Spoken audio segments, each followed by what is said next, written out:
Alrighty. Well, thank you for joining us, Peck and Scott. We're kicking off a new round of podcasts episodes where with learning and development is our new focus. Thank you for joining us, Peck. It's funny, you and I go back. It must be about maybe 12 years or so when we first met. We were introduced by a mutual friend of ours. He was taking wushu with you back in Chicago. So it's nice to reconnect and talk to you again. Thanks for joining. Yeah, thanks for having me, Scott and Tevi. And I appreciate you taking the evening to do this. Yeah. First of all, thank you for doing this interview with me and having me on the show. I really appreciate that and feel very honored that you love to learn from me. Yeah, so Impekable, we've actually always been remote. I took maybe some of the, being from Chicago, a lot of the 37 Signals ethos rubbed off on me, and we've always been finding talent wherever they were versus, especially when Impekable started, we were in the Bay Area. As a small agency at the time, it was not financially possible to always hire local Bay Area people when you're going up against really heavily funded startups and big companies. So we always were remote by necessity. We had a small office in the Bay Area, but yeah, we were remote from the beginning. Could you tell us a bit about the agency and what kind of work you do? Sure. So Impekable, we're a design product studio. We help enterprises and funded startups who need product strategy, design, and the implementation help. So everything from UX design system.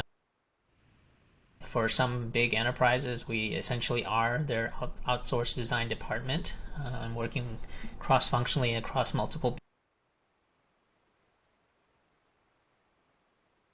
Interesting. So we'll dive into the questions. I think one of the key aspects of design is the learning opportunity. It's speaking with users, understanding what they're trying to achieve, why they're trying to do, trying to achieve it, and it's really, I think, the ethos. And again, feel free to chime in from your perspective of learning really being at the core of design. So on a grander scheme, for a remote startup or for your own company, why do you feel that learning and development is so important and a crux of successful companies? Well, yeah, just as a small business owner, CEO, I never I never had an MBA or any formal learning or training in terms of how to be a leader. Even in just my own journey, I've had to learn and develop and level up myself. Learning and development is important in terms of the work that we do because, as you pointed out, we have to understand the user needs, the business needs. It always starts with a conversation and learning, whether it's the pain points, what they're trying to achieve, business goals. So learning is just part of doing business. In terms of learning, why learning and development is important in terms of our people, it's one, for selfish reasons. As business owners, I think leveling up people is important because you're building a stronger company. You can always hire more experienced people, but then I think people who are already in the company might feel not so great if you're always hiring in. Also, it's great for retention because if they can't grow as you grow, people leave, or if they don't feel like they have a path to grow or a career or a track, and you're not really thinking about their personal development or career development, they'll also find companies that will. In the beginning, I would say in the early days of Impekable, it was all just about survival, right? Just making just enough money to get to the next paycheck, and development was just on the job work. But as we've grown, we thought a lot more consciously about job titles and what the career path at a company like ours is as we're going into our 10th year. And then finally, I also think about development as the development of relationships within the company, especially in a remote environment, because in a sort of normal office setting, there are lots of opportunities to bond where you might, like in the cafeteria, kind of water coolers, regular maybe activities together. Even at Impekable, when we had an office, we had sort of two cultures. We had a small office in the Bay Area, and then most of the company was remote. And I always thought that we had two cultures. One was the in-office culture where, maybe maybe once a week or every couple of weeks, we'd go out to lunch together. If there was a cool movie, we might take the team out to a movie, but then the people who were remote couldn't really participate. And I always thought that was not a great experience for people who were remote, which we try to make up for by having, like, we'd fly the team in a couple times a year. And then, of course, what I do is I try to make up for lost time sometimes as a leader and try to spend as much time with them as possible. And we carve out that time, and I don't really focus on client work, but really focus on the time developing relationships with people, the development part. Had a conversation for today, but I think you raised my point of why I believe hybrid remote is pretty much doomed. It's that piece of engagement. Exactly what you said. You had some people in the office, and like once a week or once every 2 weeks or whatever it was, the team went out to eat. The team may have gone out for beers, and you have that even opportunity for grassroots just to be able to do things together because you're in the same place. And when you have somebody that's not there, how do you do the same thing? But again, I can tail off this into a whole nother podcast, but I won't. Tevi, sorry to interrupt. Yeah, I think it's like innately a compromise, so it hurts both sides of the fence, and it's not gonna work unless it's done really intentionally and with very specific, clear rules. But I don't see how it'll be successful. But Apple's giving it a try. We'll see. So I like how you mentioned development as bringing the team together and how that's difficult in a remote environment. How else might learning and development be different in a remote environment, and what else do you do to accommodate? Well, some things are still the same. Learning. Some people learn best. There's different learning styles. Some people learn best with hands-on learning. Some people, unless you carve out time for it and space in a different environment. So, for example, like hands-on learning might mean we put you on a project that you're not the lead, but you're kind of essentially apprenticing in as whether you're just, even if you're senior, you might not know the Impekable way. So we might put you on an existing project where you're helping out, but you're learning the ropes of working the Impekable way. Other people, I think they like focus time and space. So, for example, some people, conferences tend to be a good place to learn better because they can carve out the time for it, and it's a different mindset. And then for our exec and management team, we spend the time and money to develop them as leaders, so we have leadership coaching for that. So some of that I think is mostly the same, whether it's remote or not. But in terms of the remote aspects, of course, especially being a distributed team, fairly distributed in the US and then with parts of it all over the world, asynchronous, you have to think of have an asynchronous mindset, because otherwise you're making everybody suffer. There's a lot of documentation, there's a lot of videos like Loom or recorded Zoom calls.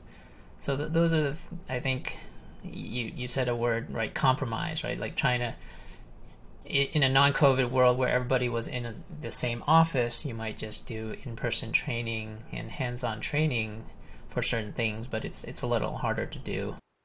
So this is the remote part. You just have to adjust and figure out what's best for remote.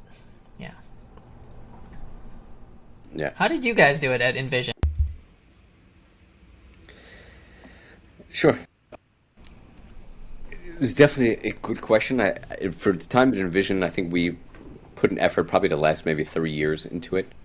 And I think we've tried a lot of, it was mostly online platforms like Lynda and LinkedIn Learning. We may have had like an internal system that did the same.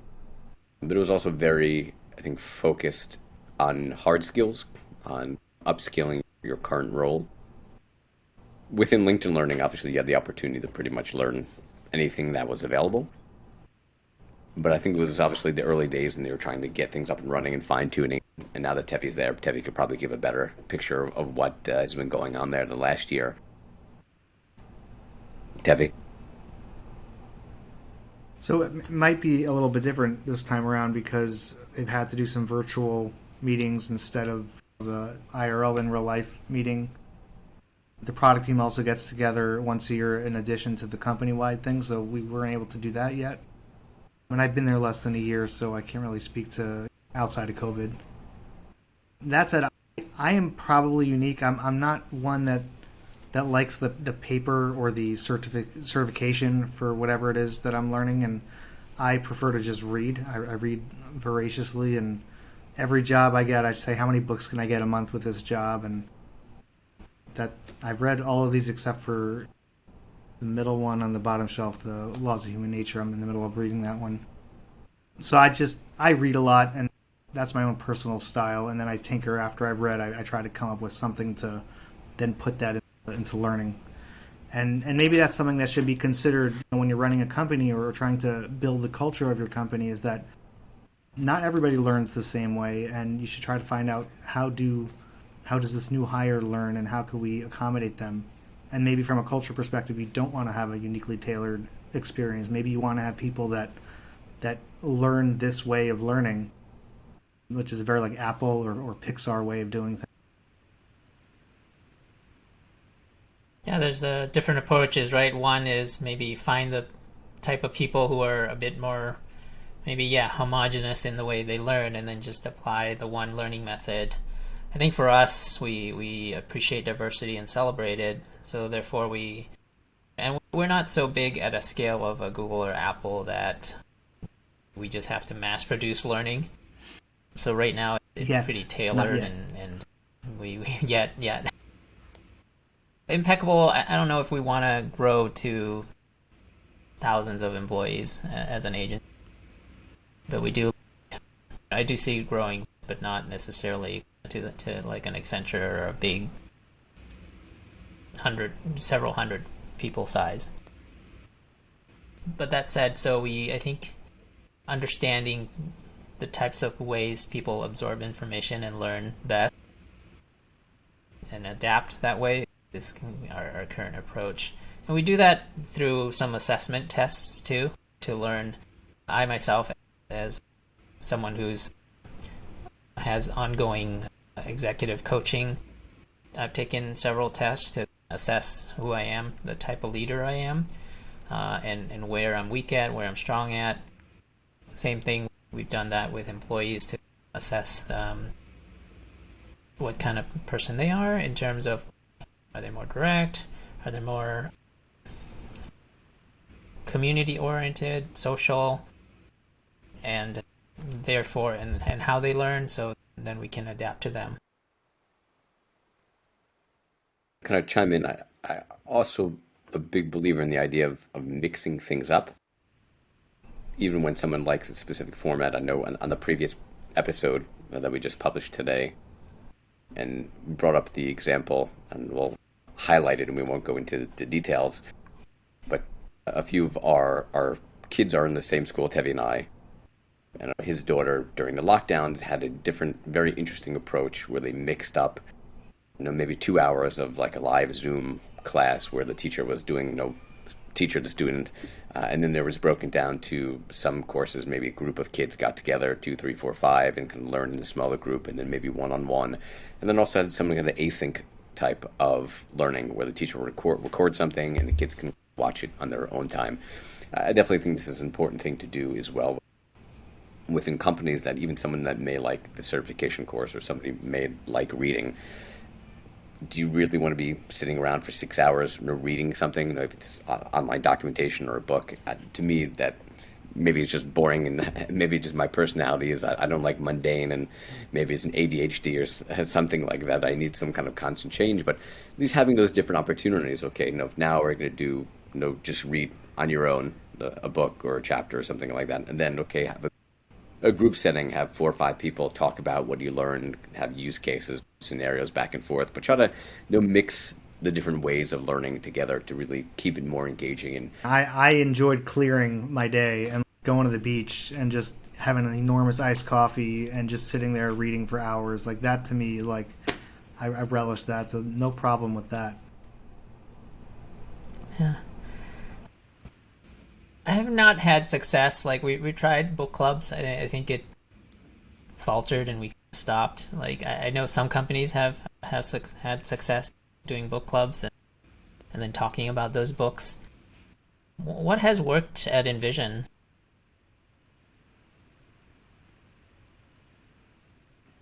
I actually tried to start a book club here at Envision, and it did not take off. I think it got difficult to get people to agree on which book to read. And then if it was like, all right, there's going to be one moderator or a limited choice to vote on, I tried a few different ways. And people just didn't participate. I think getting the book and then being prepared was just like too much work on top of work. So it didn't take.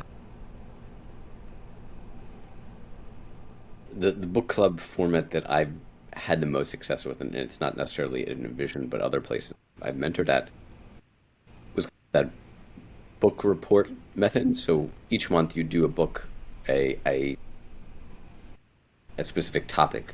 So one could be leadership, another month could be design, another leadership, whatever it may be, on a different month-to-month basis. And each person got to choose their own book. So it wasn't everyone was reading the same exact book about leadership or creativity or things like that, but you got to choose the book of your choice within that topic. And then once a month we came together and everyone gave a 5-minute book report to give over those highlights of, here are the important things, here's the things that I took out of this book. And having that opportunity, for yourself, getting different aspects and the insights you're getting about leadership or design from 5, 6, 7, 8 different people and the different books that you're there. That's the format that I've had the most success with. I know, obviously, getting people, I think if you do it more frequently, that probably puts a little bit too much pressure on someone to have to read a certain amount of book. And again, it's the same book. And whether you have the same feeling or thoughts as somebody else versus giving more of a kind of a longer term amount of time, which they obviously in theory don't need to read the whole book, but hopefully they've gone over enough to be able to pick out 2, 3 things that they can speak about in 5 minutes. But that's the format that I've had the best luck with to date.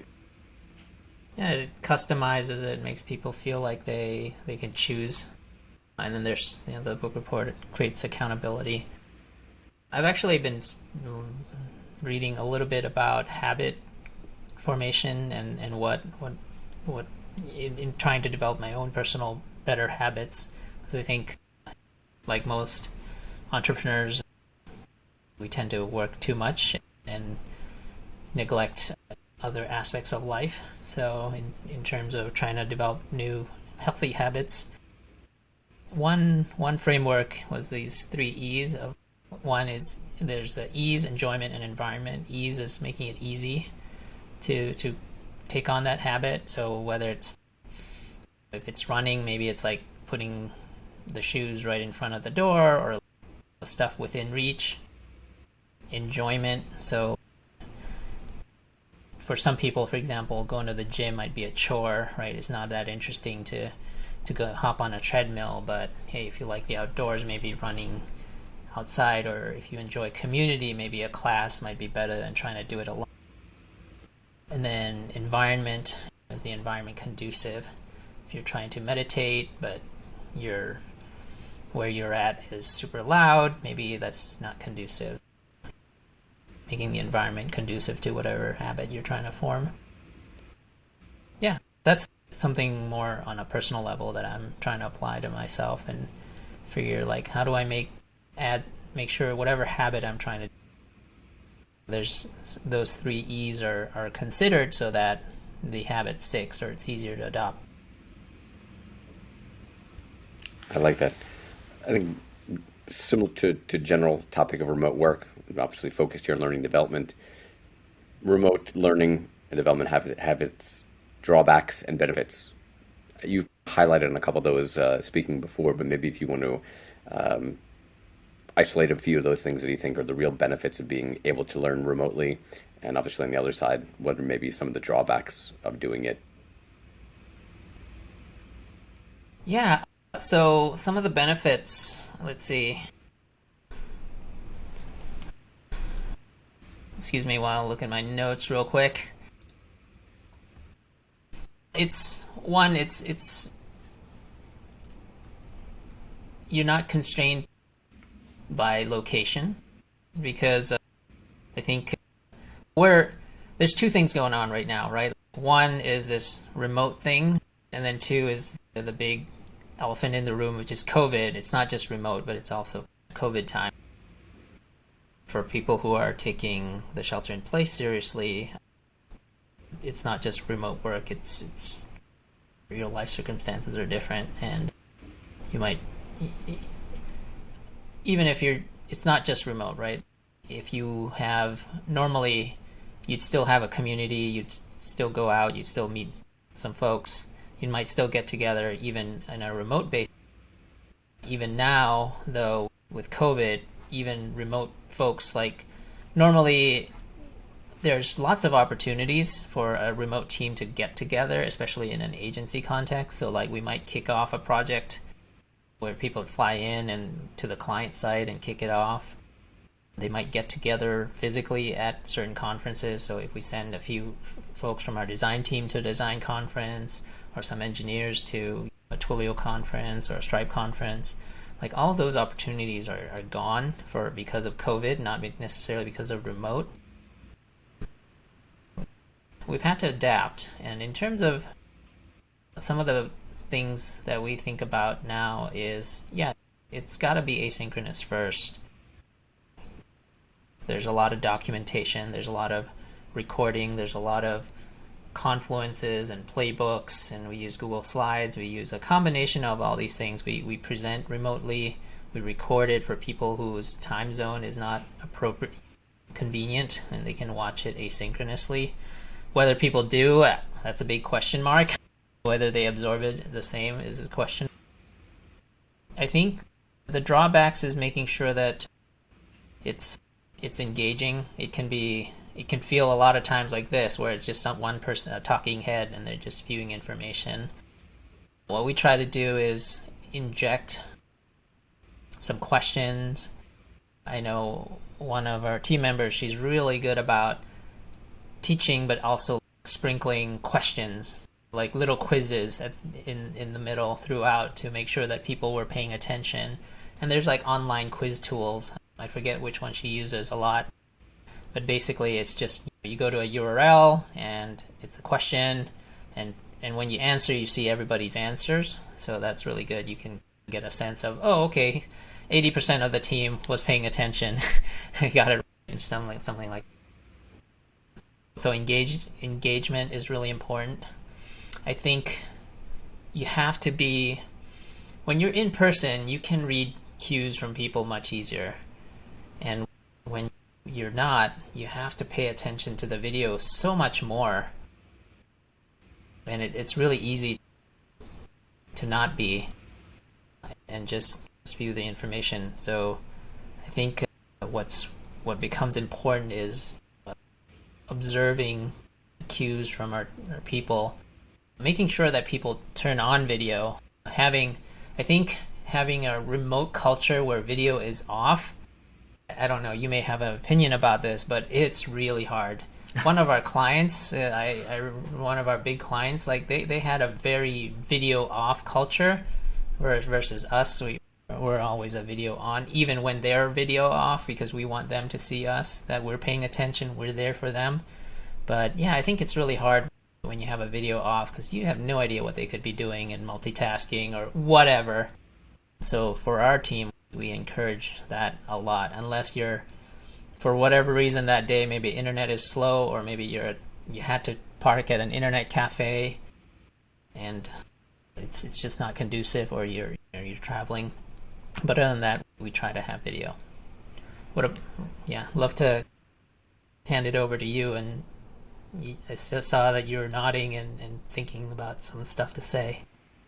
Yeah, I think Scott and I both have very strong opinions about video on. I agree. It like creates such a disconnect when you're trying to talk to someone. Like, are they looking at me? Are they listening? What's going on there?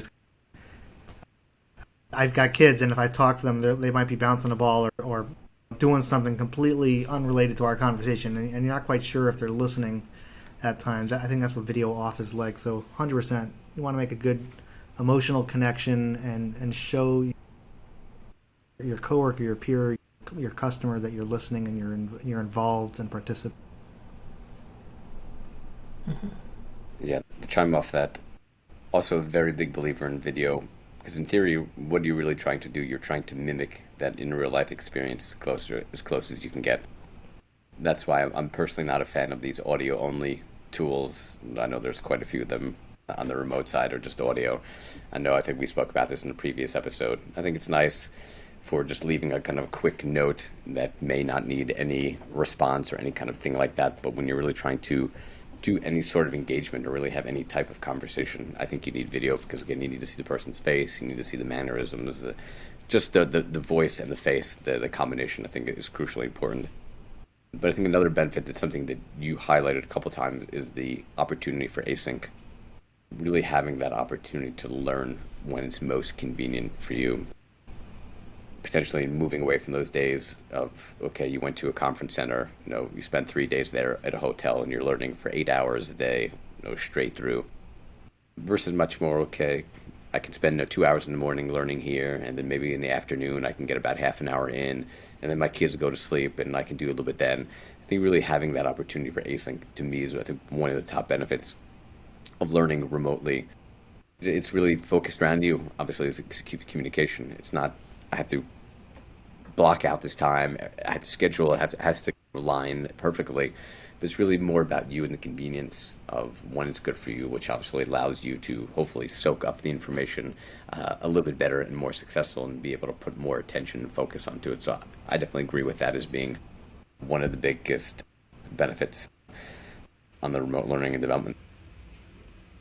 Yeah, I think one of the main benefits of remote period, whether it's learning, is that it is maybe more conducive to, especially if you handle remote in a certain way. One of the ways we were able to attract an executive to our team was because they came from a funded startup, but that funded startup had a very in-person culture where he had a commute and he was never able to spend much time with his kids because the commute was long and they expected him butts in seats 9 to 5, and it just didn't work for him. So he was able to, for me, I said, it's a remote culture, everybody's in a different time zone. As long as there's a majority overlap, I really don't care. So go drop the kids at school, you can have that here. This was pre-COVID, right? Before everybody, this is a great equalizer. Now every company can say this, but I think before that, that one of our advantages was, hey, you can have that, and you can have those moments, and also you mentioned something when it's convenient for you, but also I think people have different rhythms, right? Some people are more night owls, so they're more awake or they're more open at certain times. Like me, I'm not a morning person. Trying to do something really important the first thing before I had my coffee, this is just a bad recipe for bad decision making, right?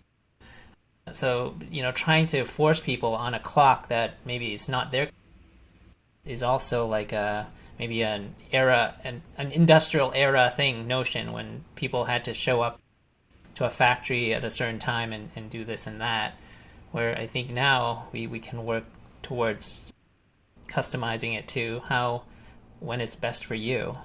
Yeah. Yeah, it's a very good point, Peck. I don't know if I've ever discussed it on. Absolutely. And you might be interrupted in an office environment, because people like me like to walk around and tap you on the shoulder, say hi, and catch up with you, and you may not have any of that quiet time to get your creative on the podcast here, but I like to structure my day around my energy, like my actual energy level, and I do certain kinds of work better at different times of day. So my evening hours are like my go get it done, crush it, talk to people, get notes, and do it. But my morning, like after the kids are in school and I've got the whole house to myself and it's quiet, I like to be like thoughtful and creative and reflective, and that's like when I do more of my creative work. And that's not a chance you get in a regular office environment, to structure your day around the way you perform best. Yeah. So you touched on different ways that you do learning and development with your team. You have executive coaching and leadership and upskilling training. What's the right way to structure learning and development with your employees for their career, for their job, and personal life? I don't know if we know what the right way is, because frankly, I'm learning on the job to do this. As I mentioned, we do have, we're paying for learning. We think about learning. We ask, what would you like to learn? We have flexibility there in terms of some people. I was like, hey, they want to get into marketing. It's like, okay, why don't you work with our marketer, right? Like, this is not a on rails.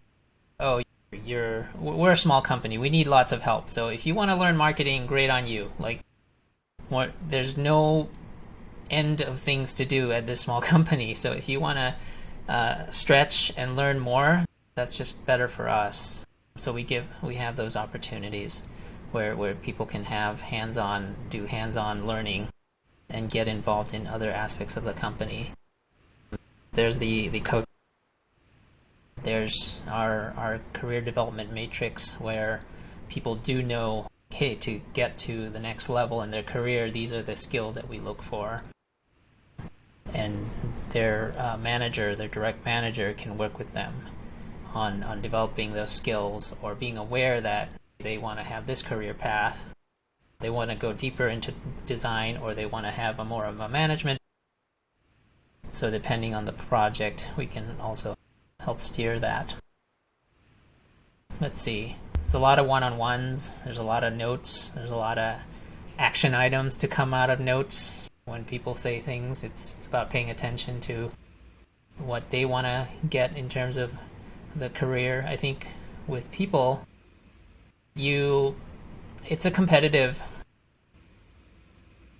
field, especially now, I think, where everybody's gone remote.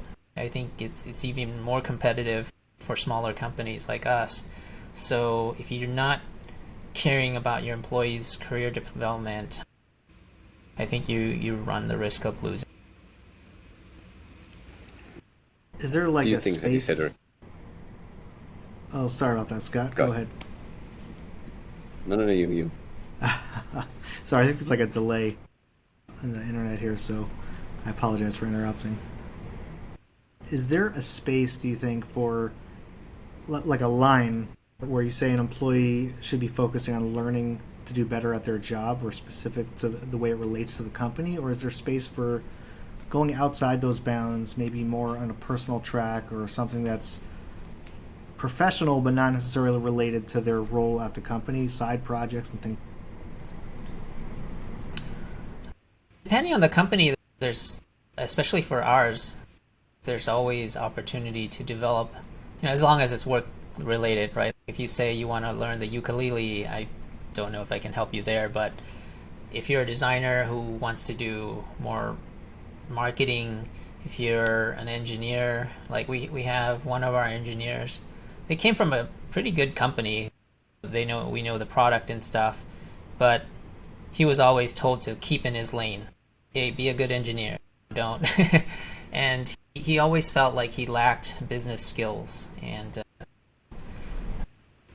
here we try to involve him in BD calls, business development calls, and have him help out as a sales engineer. So we always try to find opportunities to align our goals with the personal goals of the individual as well. And that really, you can only do that if you have a caring manager who's aware of the needs and wants of these people. And I think what's that saying? People don't leave the job, they leave the manager. And it's not just a bad manager, but maybe an apathetic or uncaring manager. Totally. Yeah, you said a few things that are music in my ears.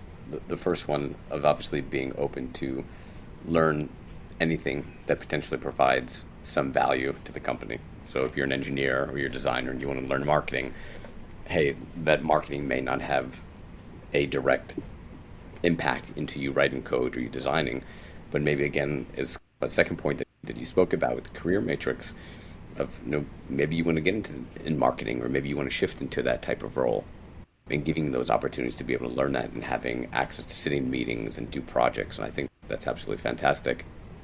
And it really not being, like you said, on the rails, you're a developer, that's the only thing you're going to learn. So that's definitely music to my ears.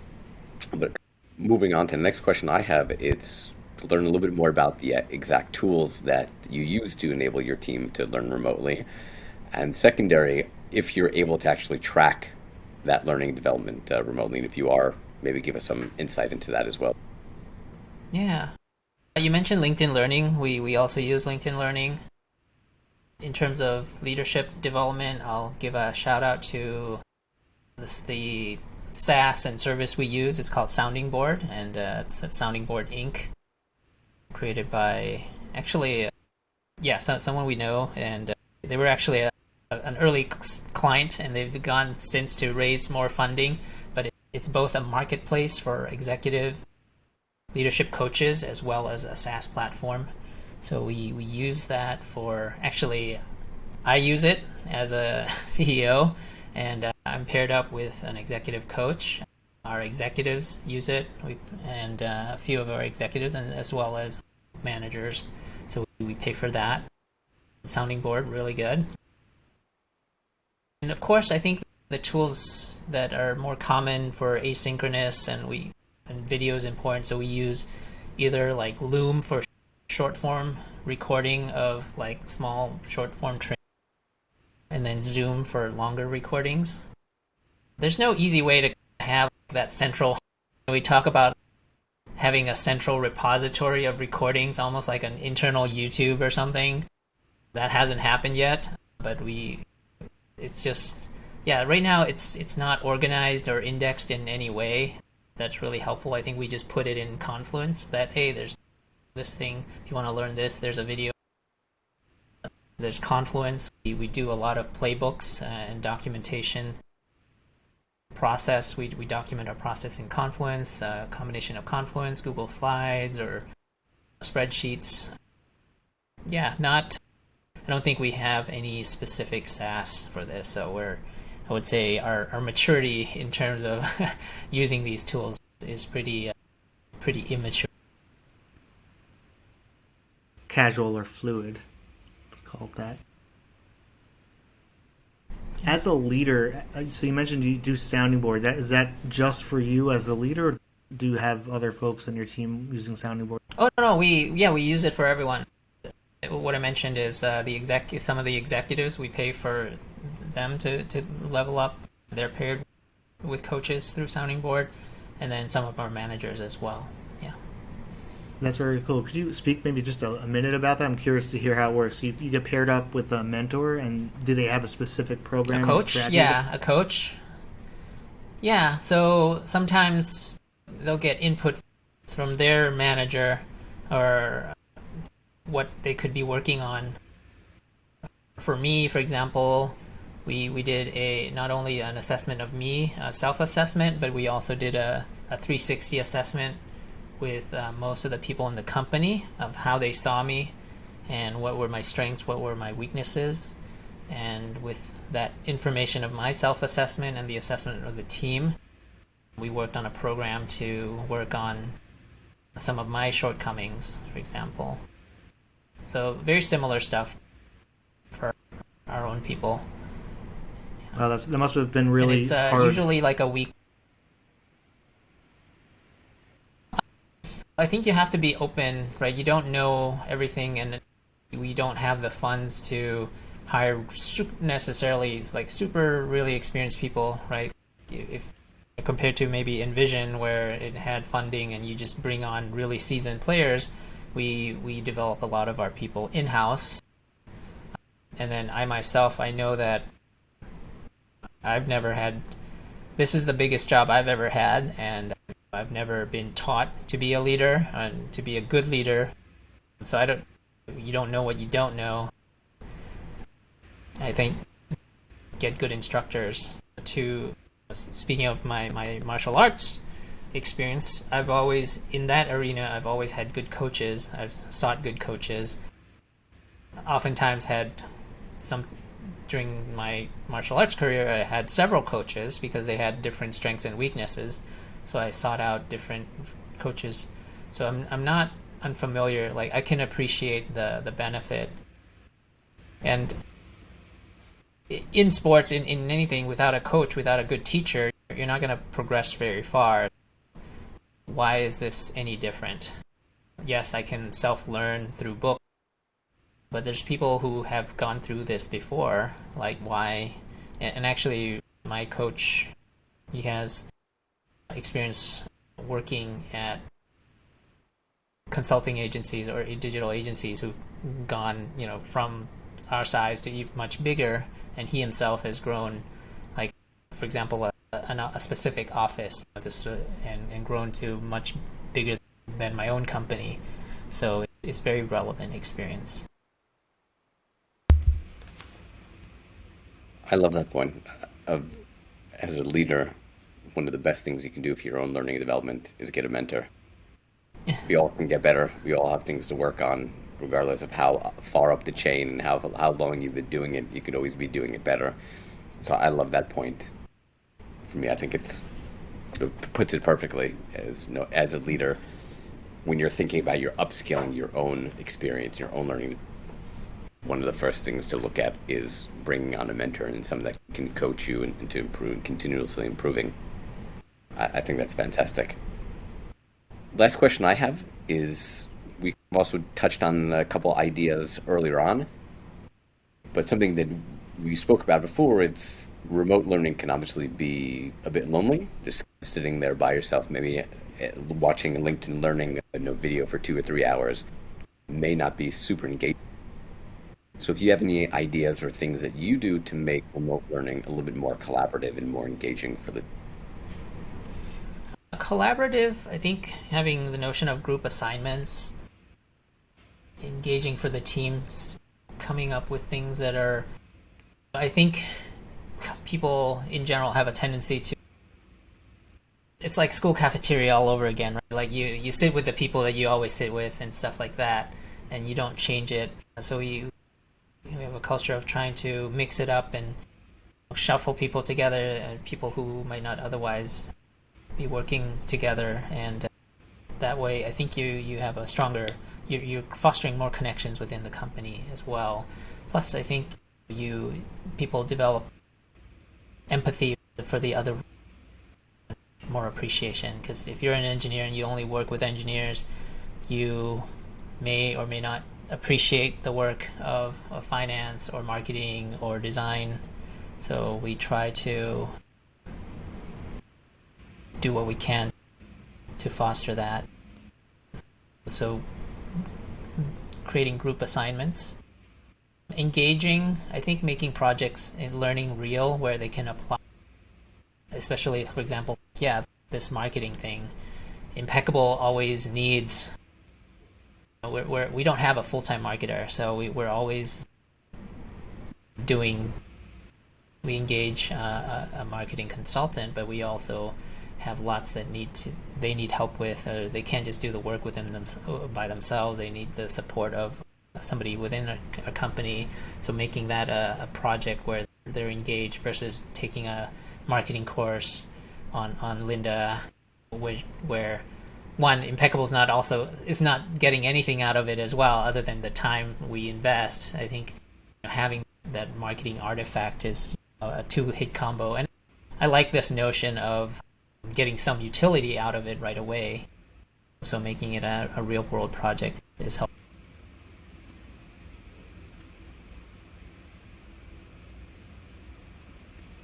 Awesome.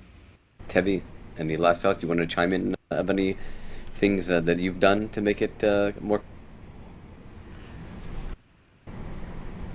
It's a good question. I'm not gonna. I guess I will.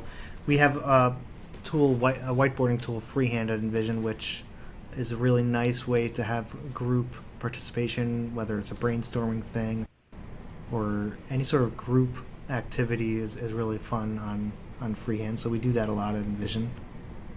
Other than that, I think we mentioned book clubs before. So I was using Friday to try to run this book club.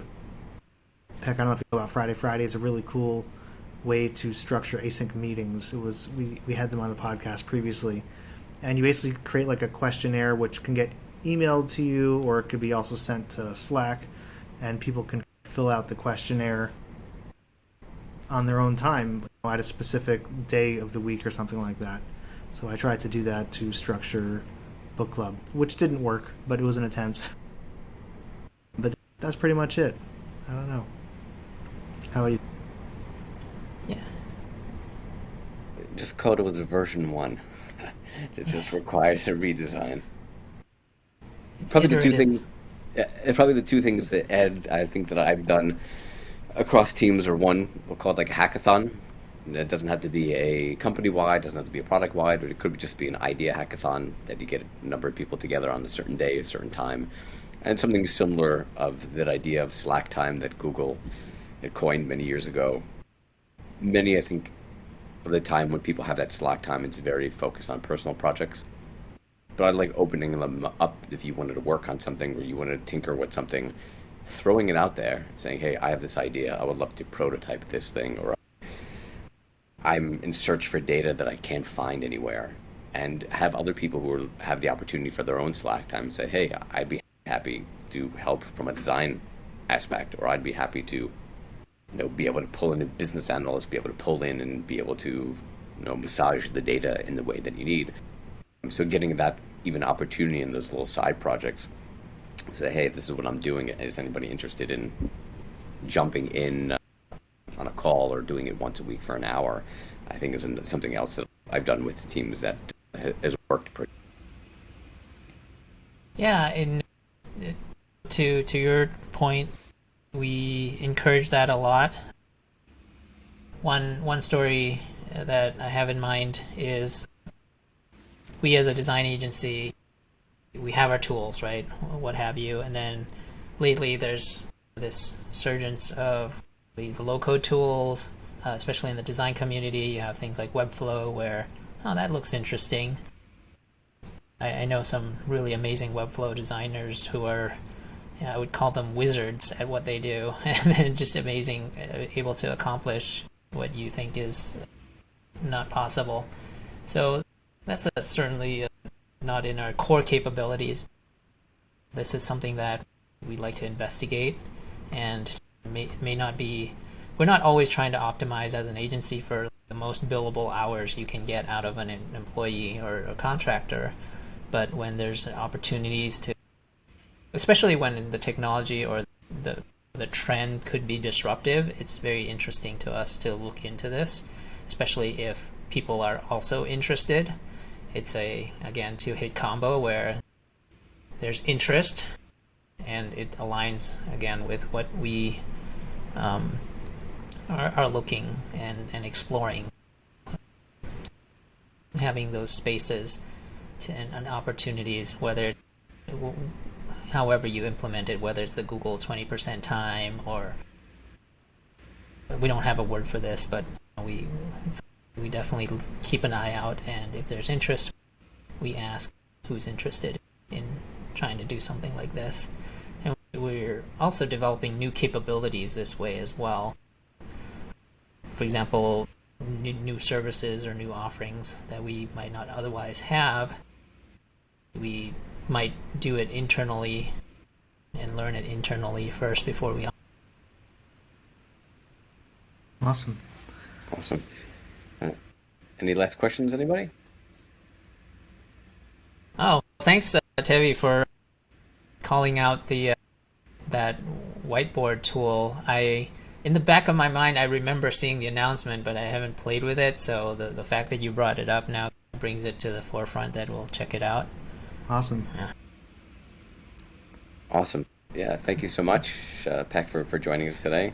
This is, I guess, the conclusion of our season 1, as we try to take maybe a few weeks off to relax, and excited to move on for a season 2 in the fall. But again, yeah, thank you for joining us. Thank you for sharing the insights and what you've done for your team, and especially as a leader, how you've grown. And everyone, until next season, have a great day. Yeah, and thank you for having me, Tevi and Scott. Oh, well, thanks, Tevi, for calling out that whiteboard tool. In the back of my mind, I remember seeing the announcement, but I haven't played with it. So the fact that you brought it up now kind of brings it to the forefront that we'll check it out. Awesome. Any last questions, anybody?